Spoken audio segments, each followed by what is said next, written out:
Well, the question was posed to Barack Obama at a press conference. What about not closing Guantanamo Bay specifically because of the underwear bomber? And I don't understand the logic of that. Barack Obama, he may understand it, but at least he doesn't seem to agree. Finally, some have suggested that the events on Christmas Day should cause us to revisit the decision to close the prison at Guantanamo Bay. So let me be clear. It was always our intent to transfer detainees to other countries only under conditions that provide assurances that our security is being protected. With respect to Yemen in particular, there's an ongoing security situation which we have been confronting for some time along with our Yemeni partner. Given the unsettled situation, I've spoken to the Attorney General and we've agreed that we will not be transferring additional detainees back to Yemen at this time. Okay, so Barack Obama's still saying it makes sense to close Guantanamo. The thing is, we talked last week, the date, Guantanamo was supposed to be closing within a few days of today. That's not happening. It's going to be at least an additional year, and it may even be longer. And again, Barack Obama, we'll talk about this later, he is dropping in the polls for a number of reasons, and not even being able to get Guantanamo closed within the year that he set for himself, I don't think is going to help. Obama also addressing, was there an issue with intelligence with AbdulMutallab? I mean, we talked about he paid for a $2,500 ticket with cash, showed up with no luggage for a flight halfway around the world, had no passport, and claimed to be from a country that he wasn't actually from Nigeria, and claiming to be a Sudanese refugee. If that's not suspicious, I don't know what is, not to mention his own father 6 weeks prior had reported him to the CIA. If you add all of that up and nobody's doing a thing and somehow Ted Kennedy is ending up accidentally on the no-fly list, it's a problem. And Barack Obama, I think, agrees with me. Now, I will accept that intelligence by its nature is imperfect, but it is increasingly clear that intelligence was not fully analyzed or fully leveraged. That's not acceptable, and I will not tolerate it. Okay, so Barack Obama making it clear that there is something wrong with the intelligence system here. And Lewis, I think anybody with half a brain realizes that with all of those factors, to be picking Ted Kennedy as the guy that goes on the no-fly list instead of AbdulMutallab is bizarre.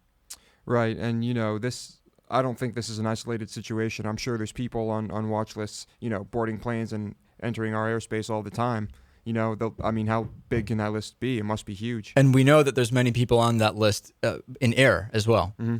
Well, Fox News, strangely showing, Fox News lately has been obsessed with these Rasmussen polls. Scott Rasmussen, a known conservative pollster. And the polls, sometimes they don't add up to 100%. We saw one poll a couple of weeks ago, Lewis, where the Rasmussen poll claimed that 120% of Americans were in favor or against who knows what, and Fox News obviously jumping all over it. Well, this time they are showing a poll that says that an overwhelming majority of Americans want to see AbdulMutallab waterboarded, as if it's even a legal proceeding. Take a look at this. Many Republicans have accused President Obama of being soft on terror, particularly because of his opposition to the Bush administration's tough interrogation techniques. Now, a new Rasmussen poll shows that 58% of Americans say that waterboarding should be used to gain information from the man charged with trying to blow up that Northwest flight. Only 30% say it should not. Okay, and I've looked into this Rasmussen polling thing. There's a number of reasons, and most of them would be pretty boring to the audience to go through in detail, for which Rasmussen polls seem to be so different than any other, adding up to over 100%, saying 2/3 of Americans want illegal methods used on AbdulMutallab. And it's a story for another day, I guess. There's a whole number of reasons why, and it comes to having a disproportionate number of Republicans in the poll itself, to a whole number of other reasons, up to and including Scott Rasmussen's personal positions on a lot of these issues. Also on Fox News, and this is really bizarre, Brit Hume saying the problem for Tiger Woods is that he's a Buddhist instead of a Christian, and that the Buddhist religion is just not going to help him out of whatever you would call this bizarre situation that he finds himself in. Take a listen to Brit Hume. This is really, really unusual. He's said to be a Buddhist. I don't think that faith offers the kind of forgiveness and redemption that is offered by the Christian faith. So my message to Tiger would be, Tiger, turn to the Christian faith, and you can make a total recovery and be a great example to the world. Okay. And then Bill O'Reilly the next day asking him, aren't you proselytizing? I mean, you're telling Tiger Woods you should become a Christian. To me, that sounds like proselytizing. Here's what he had to say. Was that proselytizing? I don't think so. I mean, look, Tiger Woods is somebody I've always rooted for as a golfer and as a man. I've greatly admired him over the years, and I always... Okay, and Brit Hume starting to just go into a 3-minute tirade. How is that not proselytizing? I thought proselytizing was the encouraging of the adoption of one particular religion, and that seems to be literally what Brit Hume is telling Tiger Woods to do. Definitely.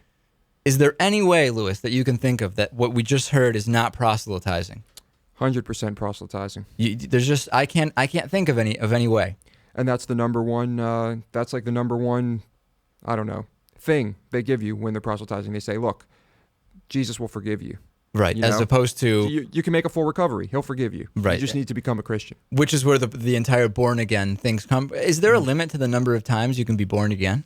I don't think so. It's ongoing. You can just always reset, so to speak. I'm pretty sure. Okay, well, coming up a little later, we'll talk about how these security concerns are affecting Barack Obama. Also, the Democrats losing a couple of people, and plenty more to come. Thanks for listening. MidweekPolitics.com is the website, and we will be back with more after this.